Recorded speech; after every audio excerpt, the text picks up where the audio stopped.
Mis queridos cobijo lovers. Hola. Realmente llegó el gran día y estoy súper emocionada. Un año exactamente hoy, 3 de septiembre, cumplimos en el canal El Cobijo, la lectura, música y algo más. Y ustedes lo ven este video todos los domingos, como siempre este domingo se va a subir este video especial. Pero hoy, justo hoy 3 de septiembre, en el 2023, nosotros subimos nuestro primer video.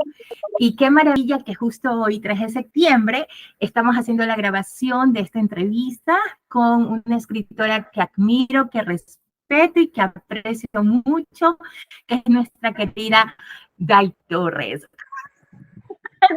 Muchas gracias, Day, por aceptar nuestra entrevista. Realmente estoy hablando aquí no solamente como creadora de contenido, sino también como una admiradora de todas tus historias. Realmente estoy muy emocionada y no me queda más que decir gracias por aceptar nuestra invitación. No, al contrario, Marjorie, muchísimas gracias a ti por la oportunidad y pues nada, vamos allá.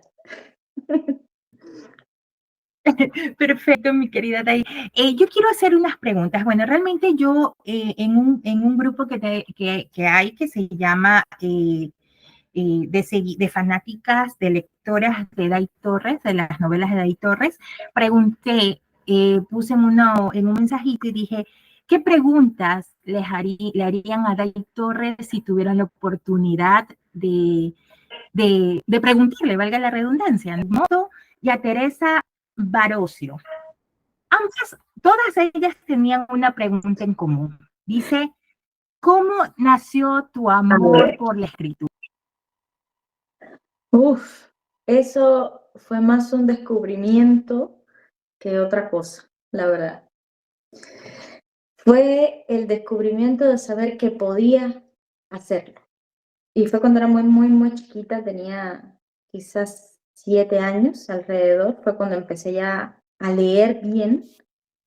Y encontré que era capaz de tener buena musicalidad y buena rima para escribir poemas. Y ahí empezó. Empecé escribiendo poemas para niños, siendo una niña, y ya no se detuvo, nunca más.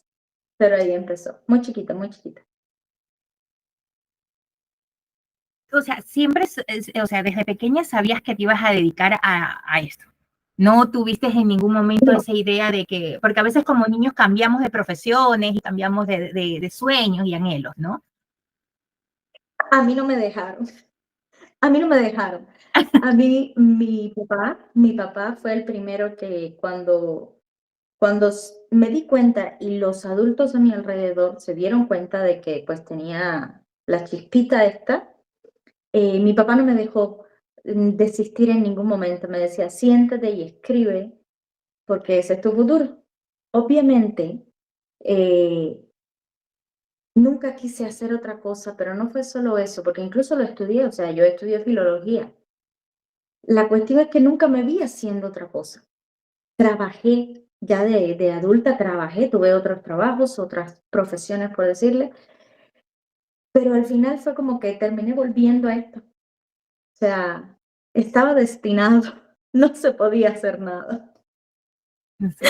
¿Y en qué momento ¿En qué momento tomas esa decisión? Porque a veces uno, lógico, tiene familia, tiene sus gastos y a veces a lo mejor deja un poco detenidos sus sueños porque a lo mejor no generan y busca una manera de que genere ingresos y tal vez nos dedicamos a otras cosas. ¿En qué momento tú dices, hasta aquí me voy a dedicar a lo que a mí me gusta, a lo que yo sé hacer, a lo que sueño o lo que quiero?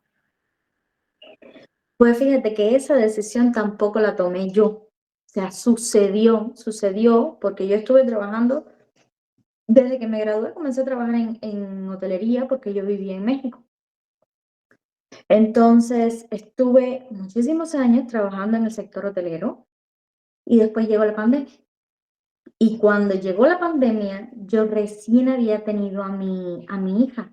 Mi hija nació una semana antes de que en México se declarara pandemia. Y ahí sí que ya todo cerró. Estábamos en casa, estábamos recluidos, porque no hay otra palabra. Y yo no tenía nada que hacer, literalmente no tenía nada que hacer, que no fuera a cuidar de mi hija y desesperarme. Y entonces comencé a escribir los cuentos para ella porque escribo literatura infantil. Entonces comencé a escribir para ella y empecé a retomar algunas ideas antiguas que tenía. Yo ya había escrito una novela, pero esa sí la había hecho por deporte, que fue las primeras dos novelas, La ira y el caos. Esas eran por puro amor a ver si me salía una novela. Qué bueno que me salieron. Y luego y entonces ya en 2020, 2000, sí, 2020 ya fue como, vamos a probar, vamos a tratar, vamos a ver si sale, si funciona. Y ahí comenzaron las primeras novelas que fueron las de Lotizábal y fueron las primeras novelas de romance contemporáneo. No tenía idea de si iban a salir o no.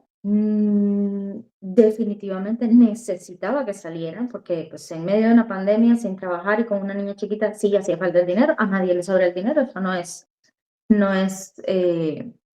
un secreto. Entonces sí necesitaba mucho que esas novelas salieran. Pasaron por diferentes plataformas hasta que llegaron a Buenovela. En Buenovela anclaron, en Buenovela anclé y de ahí todo ha seguido corriendo, pero realmente nunca dije, quiero dedicarme a esto. No, otra vez Diosito del universo o lo que sea me lo mandó y me dijo, agarra lo que ahí te toca. Y dije, bueno, y aquí estamos. Esa es la Y no historia. paraste. Y ahí estamos, es verdad. Y esa es la historia. Y hay aquí una pregunta que justo es con respecto a lo que estamos hablando. Dice, y que esta pregunta es por Bea Choi, dice, nunca se lo he preguntado y esta es una buena ocasión. Dice, ¿alguna vez te imaginaste que escribirías más de 50 novelas y que tendrían miles de lecturas? O sea, casi todos tus libros tienen miles de lecturas, de descargas. Es increíble. ¿Tú te imaginaste la magnitud de aceptación que iban a tener tus libros? No, no, nunca. De hecho, me acuerdo muy bien porque uno de los primeros lugares donde estuvieron las novelas fue en Booknet. Y para mí llegar a Booknet y ver el colectivo de autores que había, de autores de paga, ¿verdad? Porque al final esa era mi meta y uno tiene que ponerse enfrente de la meta, pues lo que tú quieres, las personas que hacen exactamente y logran lo que tú quieres lograr. Entonces yo me metía a Booknet y veía el colectivo de autoras que vendían sus libros en Booknet, que comercializaban sus libros en Booknet, y yo veía 5.000 seguidores, 6.000 lectores, 7.000 lectores y decía, jamás en la vida voy a llegar a esto. O sea, para mí, 6.000, 7.000 lectores era como la utopía del autor novato. Decía, ahí no voy a llegar. Y aquí estamos. Un poquito más, nada más que un poquito más de ahí. Pero no, Es la verdad es que increíble. no lo pensé. Con respecto a eso, yo sé que a veces, mm, muchas veces el entorno, el medio, no recibes el apoyo. ¿A qué me refiero? No sé cómo sea con las aplicaciones.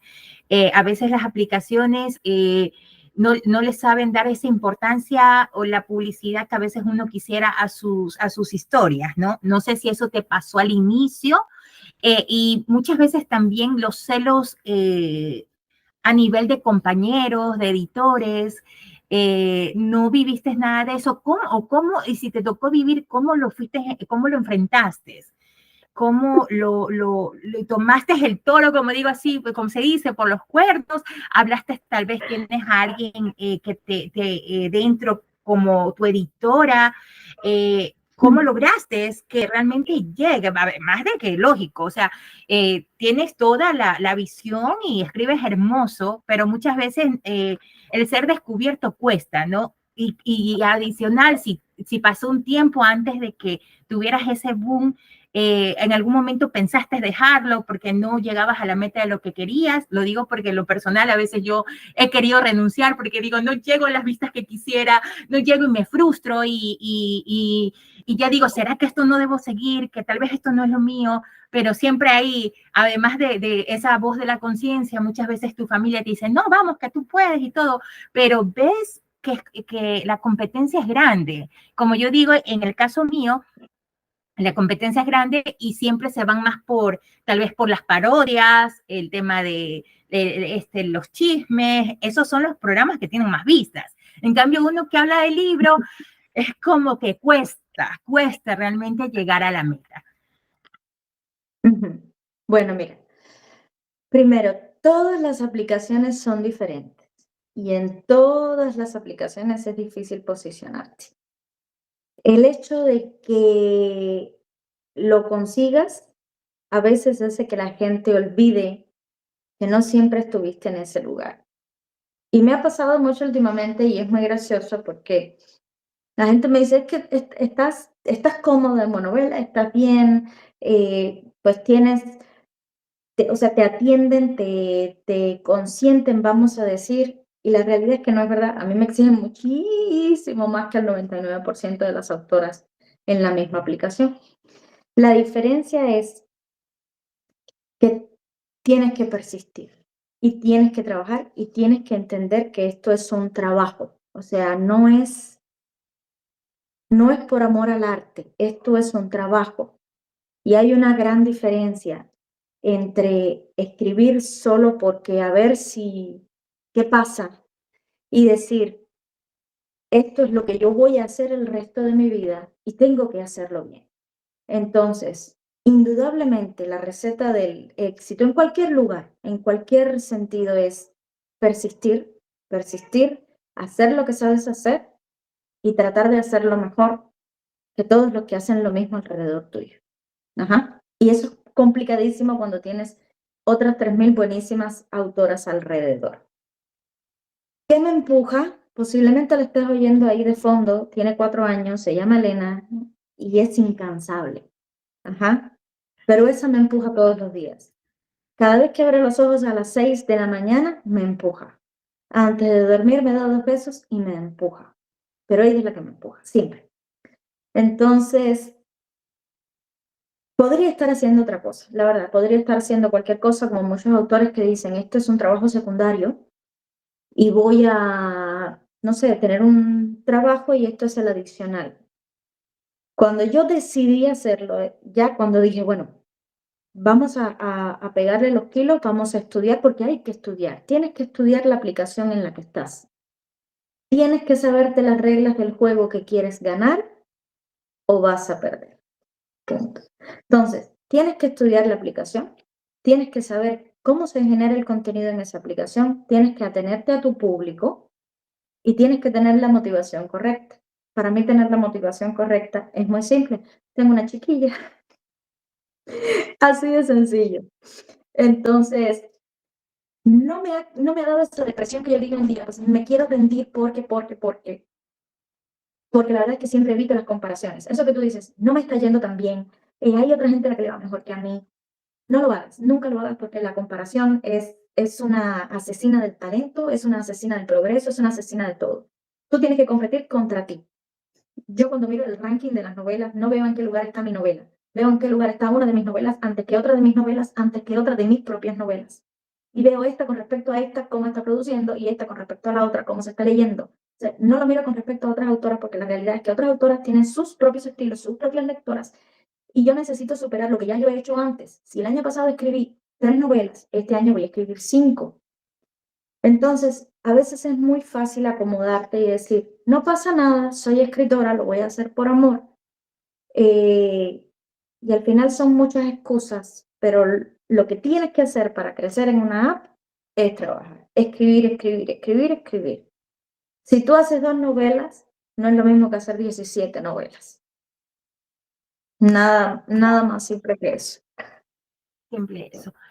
hay algo que me gustó mucho lo que dices y es verdad, los que tenemos hijos, nuestros hijos son nuestra motivación y es lo que nos permite despertarnos con ese ahínco, a pesar de que muchas veces como madres podamos sentirnos hasta un poquito mal, enfermas y todo, pero lo hacemos por ellos salimos adelante, por ellos buscamos siempre también crecer profesionalmente. Con respecto a eso, es complicado. Yo actualmente mi hija ya es una joven, ¿no? Pero también pasó ese proceso de ser pequeña y mientras son pequeños son más dependientes de mamá. ¿Cómo has logrado organizar tu tiempo? Porque esa es otra. También tienes un grupo de lectoras súper exigentes, que porque lo viví, o sea, yo también era de que estábamos viendo un bebé para Navidad y justo me tocó que tú estabas escribiendo el tercer libro de esa saga. Entonces prácticamente la leía al tiempo de que tú escribías. Entonces yo también estaba como la gente que decía, ay, y vas a subir hoy día, y vas a subir hoy día. Yo digo, Dios mío, pero también hay que entender que tiene vida, también hay cosas que hacer, ¿no? Entonces siempre me dio esa duda de saber cómo organizas tu tiempo. ¿Tienes algún cronograma o depende del día? ¿Cómo te organizas? Porque realmente tienes un grupo de lectoras muy exigentes. No, mira, trato de ser disciplinada en la medida, yo tengo un horario de trabajo, punto. Yo tengo un horario de trabajo que comienza a las 6 de la mañana, todos los días, 7 días a la semana y termina a las 2 de la tarde, todos los días. Trabajo desde las 6 de la mañana, si quiere dormir el mediodía, o si se duerme temprano, yo de repente me desvelo a otro capítulo. La cuestión es que no es nada más escribir. Si tú dijeras, bueno, yo dedico 8, 10, 12 horas a escribir nada más, sería fantástico, pero hay un millón de cosas que hacer porque hay que editar, hay que maquetar para los libros en físico, pero además estoy haciendo una aplicación nueva para pasar la suscripción del Facebook allá a una aplicación como tal para tener casa propia. Pero además hay que responder, porque aunque me demore un poquito, siempre les respondo a todas las personas que me escriben, aunque a veces no puedo responder en el día, pero trato de siempre responder y son 60, 70 mensajes diarios que me entran por Facebook y a todos hay que responder, es agotador. Y si me dicen, por ejemplo, Dai, es que voy a cumplir años, quiero esta novela en físico, bueno, ahí corro, te la maqueto y te la pongo en físico. O Dai, mi mamá, mi hermana, mi amiga van a cumplir años, pásame una nota de felicitación, pues ahí les hago su nota, se las mando, pero sí, es mucho, mucho que hacer. Entonces, trato en la medida de las posibilidades de ser disciplinada, aunque obviamente el psiquiátrico que traigo corriéndome detrás no siempre me deja subsistir. Pero yo las quiero, yo las quiero, yo las quiero. Son mis niñas consentidas. Y es real, yo lo viví, porque yo pertenecí a ese grupo y que me encantó. Creo que todo ese, porque, o sea, no solamente tú escribes, tú tienes ese, ¿cómo se puede llamar? Ese match con las lectoras, en el sentido de que incluso haces encuestas. Y me acuerdo tanto cuando estamos hablando de las mellizas Keller, nunca me voy a olvidar de eso. Una de las mellizas o de las gemelas Keller era, ¿cómo es que se llama? Que apareció pues un antagonista por ahí que pintaba muy bonito y que todo el mundo, yo pertenecía a ese grupo que decía, yo lo quiero con el antagonista, no con el protagonista. Hoy, y fue maravilloso cuando de repente nos diste, Todas la querían con Nino. ¿cómo se llama eso? Un capítulo adicional. Un capítulo alternativo. Claro, un capítulo alternativo. Yo fascinada, yo sí, pero la gente no. Ya cuando me puse a leer, no, de ley ella va a dejarlo con el protagonista porque la mayoría no piensa igual que yo, así que, pero gracias por ese capítulo alternativo. Sí. Sé que somos intensas, incluso eso dice, ¿qué emociones te transmiten las lectoras? Pregunta Ledesma Palacios Gisela. Me vuelven loca. Me vuelven loca. Todo el día, y sobre todo porque las tengo en los grupos de WhatsApp también, o sea, no las tengo solo en el Facebook, también las tengo en los grupos de WhatsApp. Me escriben a cualquier hora, la ves ahí a las 4 de la mañana. Discúlpame por la hora, pero si no me pones otro capítulo mañana me va a dar un infarto. Y yo tranquila, hija, te voy a poner 2 o 3. pero sí me escriben a cualquier hora. O sea, Eh, qué Son increíble. súper, súper, súper intensas. Hacen unos súper debates de teorías, súper teorías. Entonces yo voy y les doy un spoiler, o si no las asusto con que voy a matar al protagonista. Pero al final sí tenemos muchísima interacción ahí. Me escriben diario, les escribo diario. Y aunque no les pueda responder a todas, porque yo me leo absolutamente todos los comentarios de la plataforma, todos los comentarios que me hacen en el Facebook, honestamente necesito asistente para responder porque no me da tiempo a responderles a todas. Pero sí me divierto mucho y además las uso mucho porque cualquier cosa que me dicen yo la meto en la pauta. Me dicen, Day, es que yo quiero, de hecho me pasó ahora con la suscripción, me pone una lectora, me dice, Day, es que si se despertaran en el lago, Asher en la última novela, Asher con la pelirroja, ya no me acuerdo ni cómo se llama y acabé la novela hoy. Bueno, Asher con su pelirroja, que se despierta en el lago de frente a toda la familia, digo, no hay problema, ahí va un capítulo, despiertas en el lago frente a toda la familia. Pero sí uso mucho las cosas que me dicen. Y entonces después me escriben, gracias por escucharme, y yo, claro que sí, mi amor, échame otra de esas para que la voy a poner. Pero sí, a ellos les gusta participar y a mí me encanta que participen. Entonces, cualquier idea que se les ocurra, cualquier locura, yo los nombres que quieran ponerle, cuántos hijos quieren, con razón tienen tantos hijos porque es que ella quiere demasiados hijos.